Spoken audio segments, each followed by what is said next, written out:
차정준 교수님이 이제 투스텐에 대해서 너무 재밌게 잘 강의해 주셨고, 그래서 저는 이제 케이스들 준비한 게 이왕이면 좀 더 이제 DCB를 사용한다든지 메탈 버든을 좀 줄이는 방향의 케이스를 준비했고, 제 주제는 이제 OSTR 서크 ISR이 되게 많이 생기는데, 여기에 대한 인사이트를 저희가 직접 뭐 실험한 것들을 포함해서 헤모다이나믹스 측면에서 좀 설명해 보고자 합니다. 케이스부터 설명드리겠습니다. 71세 남자 환자고 당뇨가 30년 된 언스테이블 엔자이나 환자였고 미드 LAD D1 프록시말 투 디스탈 서컴플렉스에 스테노시스가 있었고 이제 LAD는 좀 애매한 부분이 있어서 FFR을 했더니 0.72가 나오고 이 아이부스에서도 MLA는 2.39 정도였습니다. 그래서 PCI를 이제 아이부스를 보고 났더니 이제 오스티알에서 2.39 정도 MLA여서 여기까지 포함해서 하는 것으로 계획을 하였습니다. 그래서 오스티알2 미드 LAD 쪽에 DES를 시행을 하고 이제 오스티알2 프록시말 서컴플렉스에 DES를 했는데 이게 이제 제 케이스는 아니었는데 이제 V스텐트처럼 이렇게 하려고 했던 것 같습니다.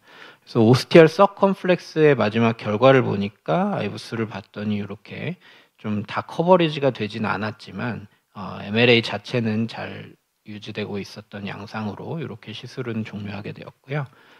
그래서 아이부스가 요 레프트 메인 바이퍼케이션 치료할 때는 여러 번 볼 수 있고 이제 딱 고정에서도 정확히 볼 수 있어 도움이 되는 것 같습니다. 다음은 이제 D1 바이퍼케이션 쪽인데요. 미드 LAD에 DS를 시행을 했던 이렇게 제일된 양상이었고 D1이 꽤 커 보이기 때문에 이제 살려주는 의미에서 DCB랑 DES로 이렇게 치료를 하고 파이널 이미지입니다. 그래서 DCB 하고 나서 이제 꽤 루멘이 잘 게인을 얻은 것 같아서 종료를 하였고요. 이 D1에 대한 클리니컬 렐레번스가 이렇게 최근에 아크에서 가이드라인이 나와 있었죠. 그래서 2.5mm 이상 사이즈고 싱글 다이고널 브랜치고 논도미널 서크였기 때문에 D1도 치료해 주는 게 좋겠다라고 생각을 했습니다.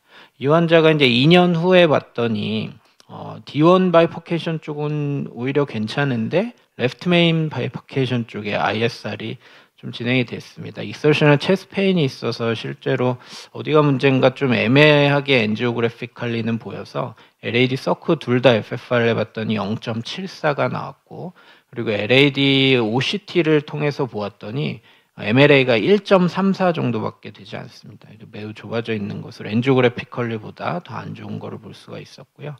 그래서 이제 레프트 메인 쪽에 이제 시퀀셜하게 양쪽 다 벌룬 해주고 키싱 벌룬까지 해주고 이제 루멘 게인을 포바로서 얻을 수 있었나 봤더니 한 3.83 정도 MSA 나와서 여기는 이제 DCB로 치료를 시행을 했습니다. 그래서 서크 LAD 키싱 벌룬까지 시행을 해서 DCB 트리트먼트를 했고 파이널 이미지로 봤을 때는 OCT를 보았더니 여기 인티멀 다이섹션이 이렇게 보이고 있습니다. 그렇지만 엔지오그래피컬리 다이스테이닝이 전혀 되지 않고 타입 A 티미 3 정도로 이제 시술은 마무리하였습니다. 그래서 OCT가 이렇게 스텐트 ISR에선 도움이 되더라라고 얘기할 수 있는데 OCT가 이런 카시파이드 ISR에서는 더 도움이 많이 되는 것 같은 게 이건 다른 케이스인데 이제 미드디스타 LAD에 ISR이 왔던 요 케이스입니다. 여기에서 보면 OCT에서 여기 스텐트 레이어가 보이죠? 그 안쪽에 보면은 카시파이드 ISR이 아주 저명하게 확인이 되고 있습니다. 이런 경우에는 이제 스텐트가 밖을 싸고 있고 거기에 카시파이드 ISR이 와 있기 때문에 아무리 벌룬을 해도 넓어지지가 않습니다. 그래서 거의 뭐 너그본 양상으로 거의 이 사이즈보다도 크게 3.56mm까지 벌룬을 여러 번 해줬는데도 결국에는 벌어지지 않은 것을 볼 수가 있어서 이런 걸 OCT로 확인하게 될 경우에는 다이렉트하게 로타나 리소트립시를 생각하는 것을 고려하는 게 좋겠습니다. 그래서 이제 우리가 이런 ISR 바이퍼케이션 리전에서 그렇다면 DCB 트리트먼트가 얼마나 이제 허가가 되어 있는지 도움이 되는지를 살펴보면 일단 DEB는 우리가 컨센서스 EBC 리포트에서 보면 드노보 리존에서는 아직은 바이퍼케이션 쪽에서는 에비던스가 없고 이제 리스테노시스 리전에서는 그래도 이제 투 스텐트 한 경우 특히 그런 경우에 이제 메탈 버든을 줄여주는데 아주 큰 의미가 있기 때문에 이제 좀 1차적으로 권고를 좀 하고 있습니다. 클리니컬리는 이제 데이터가 많지는 않지만 라지 데이터들은 아니지만 보면 데스도 한 2%, 마이오카드 인팍션도 0% 정도로 넌 페이탈하다라는 것을 알 수 있어서 일단은 한번 해볼 수 있는 치료로 생각이 됩니다. 그렇지만 이제 이건 다른 케이스인데 ESRD가 있는 DM 환자에서 보면 이제 투 스텐트 하고 나서 ISR이 와서 DCB 치료를 했는데 뭐 2년 후에 또 DCB 치료하고 그 다음에 1년 후에 또 진행해서 DCB 치료하는 경우가 있습니다. 이 환자는 이제 환자가 이제 뭐 한사코 이제 캐비지를 안 하겠다 그래가지고 스텐트도 뭐 안 넣겠다 그래가지고 마지막에는 이제 서크 DS로 이렇게 치료를 했는데요. 그렇다면 왜 이 환자도 보면은 결국에는 요 서크 부분에 ISR이 계속해서 진행이 되는 경우가 많이 있습니다. 그렇지만 우리가 첫 번째 환자도 그렇고 D1 바이퍼케이션은 많이 좁아 보이는데도 잘 진행이 안 되고, 근데 레프트 메인에서는 서크가 항상 진행이 잘 되는데 요 이유를 좀 한번 저희가 살펴보자면 이제 뭐 D1 같은 경우는 우리가 이렇게 네로한 앵글로 붙어 있는 경우가 많습니다. 그럴 경우에 이제 각도가 붙는 양상에 따라 오프닝 되는 에리어를 살펴보게 되면 이제 각도가 30도 정도로 이렇게 네로해지면 에리어 자체가 오발 쉐입이지만 아주 넓어지는 걸 볼 수가 있습니다. 그래서 어느 정도가 스텐트 커버리지가 된다 그래도 잘 안 막히는 양상이 있을 수가 있고요. 두 번째는 이제 이거는 우리 환자 실제 첫 번째 케이스를 제가 이제 3D로 리컨해 본 것인데요. D1은 이제 30도 미만이고 그리고 레프트 메인은 80도 이상의 라지 앵글이었습니다. 그래서 요거를 저희가 이제 제가 CFD를 공대 선생님들이랑 자주 하기 때문에 헤모다이나믹스를 좀 플로우를 흘려 보니까 여기 보면 이 플로우의 양이 이제 서컴플렉스로는 현저하게 적게 들어가는 것을 볼 수가 있죠. 그래서 이거를 이제 이제 벡터로 나타내 보면 이런 양상이고 이렇게 퍼렇게 되는 부분들이 좀 플로우가 덜 가는 부분들이 되겠습니다. 거기에 이제 옛날 스터디들 보면은 이쪽으로 이제 서컴플렉스 카리나 오포짓 사이트 쪽에 이렇게 월시어 스트레스가 낮은 부분이 있고 그쪽이 더 많이 이제 리스테노시스가 온다라고 되어 있는데요. 그거를 이제 저희가 앵글에 따라서 여러 가지 앵글로 이렇게 실험적으로 이제 바꿔가지고 해보니까 이제 위치상으로 서컴플렉스, 그러니까 사이드 브랜치 카리나 맞은편 부분이 제일 이제 이 월셔 스트레스가 낮고요. 그 얘기는 벨로시티가 낮다는 얘기고요. 그리고 이제 카리나 쪽은 아주 빠르고 그리고 이제 메인 브랜치도 카리나 맞은편 부분이 조금 낮은 경향을 볼 수가 있습니다. 그래서 우리가 ISR 오면은 항상 거의 이런 식으로 오게 되죠. 사이드 브랜치 쪽에 진행이 빠른 양상. 그리고 이제 프레셔 드롭을 보자면 이렇게 메인 베슬로 가는 것보다 이 앵글이 커지면 커질수록 이 프레셔 자체가 드롭이 더 이렇게 커지게 돼서 이 스테노시스가 없더라도 앵귤레이션만으로도 우리가 FFR 할 때 이제 더 안 좋은 영향을 끼칠 수 있다는 것을 볼 수가 있습니다. 벨로시티도.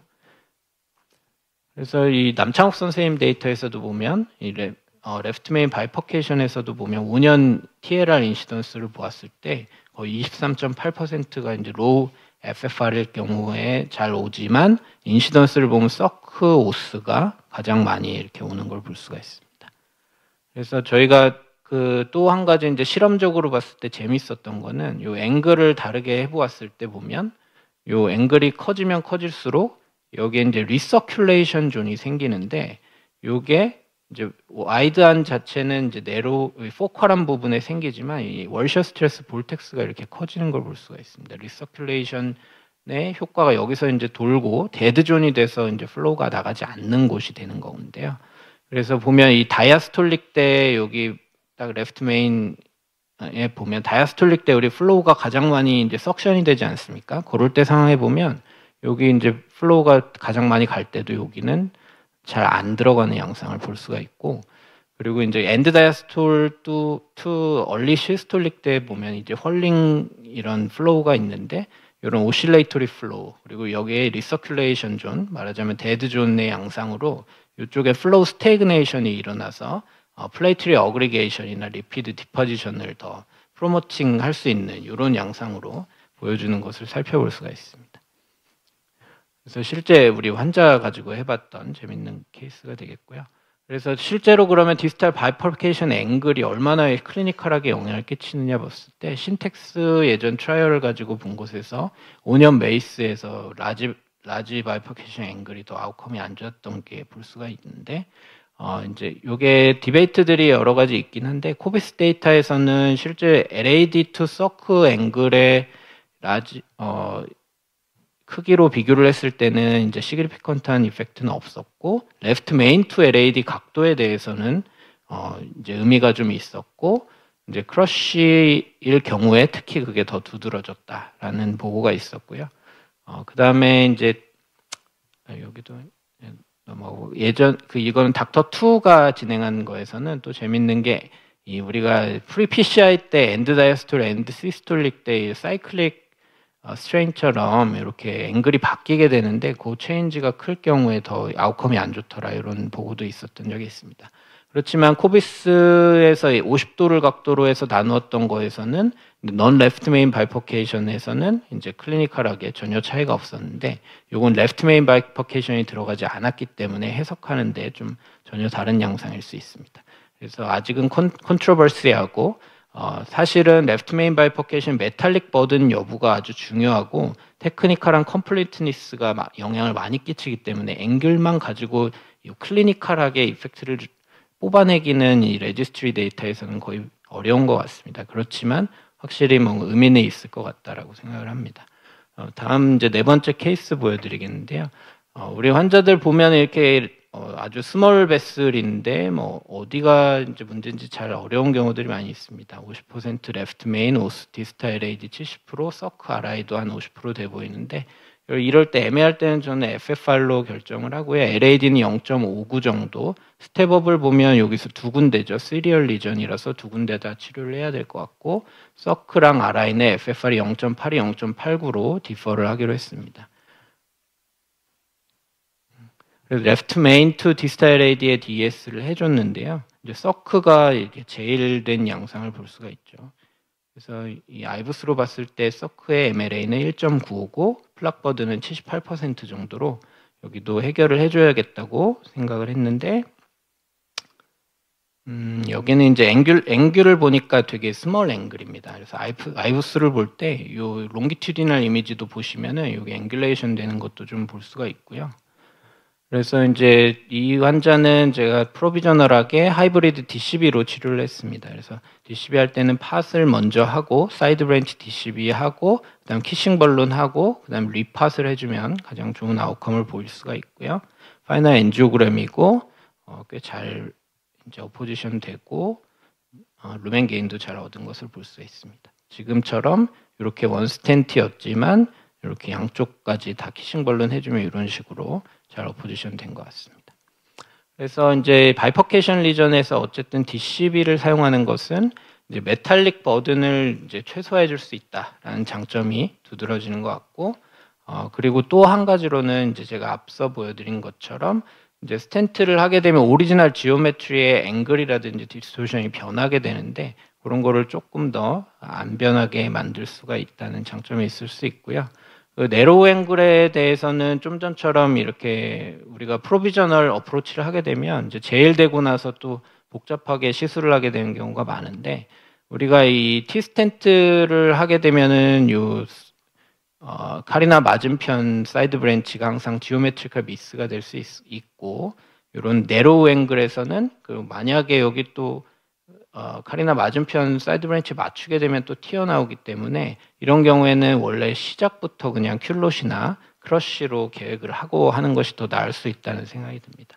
그래서 스몰 바이퍼케이션 앵글이 칼이나 시프팅을 일으켜서 예후를 안 좋게 한다는 보고들은 좀 있는 것 같습니다. 그래서 앵글을 19.1도, 41도 이렇게 나눠봤을 때 뭐 30도보다 낮을 경우에는 어쨌든 칼이나 시프팅이 잘 온다라는 것을 기억해 두시면 좋을 것 같습니다.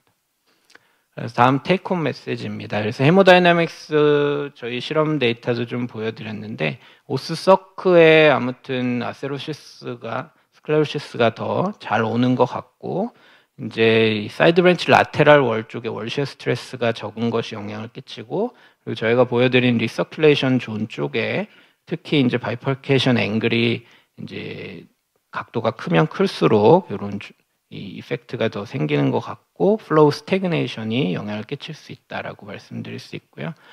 이제 예후에서도 라지 바이퍼케이션 앵글이 더 안 좋았던 데이터들도 몇 가지 보여드렸습니다. 그래서 이제 PCI 프로시저럴 어스펙트 쪽에서는 이제 오늘 케이스들에서도 아이부스 OCT 피지올로지 테스트를 거의 대부분 이제 같이 콤비네이션해서 사용을 했는데, 그렇게 하는 게 결정하고 이제 좋은 아웃컴을 얻는데 도움이 될 것이다라고 말씀드리고 싶고, 이제 드노보는 아니지만 바이퍼케이션 ISR 같은 경우는 이제 DCB를 이용한 하이브리드나 DCB 온리 치료도 이제 멀티플 스텐 레이어를 좀 줄여준다는 데서 의미가 있을 것 같습니다. 그리고 오스티알 리전만 있는 경우, 예를 들어 001 같은 경우에는 아까 그 플로우 스태그네이션 존의 플레이트리 어그리게이션이 된다는 측면에서 봤을 때는 DCB 온리 스트레이트지도 이론적으로는 한번 생각해 볼 만하지 않나라고 말씀드리고 싶습니다. 경청해 주셔서 감사합니다.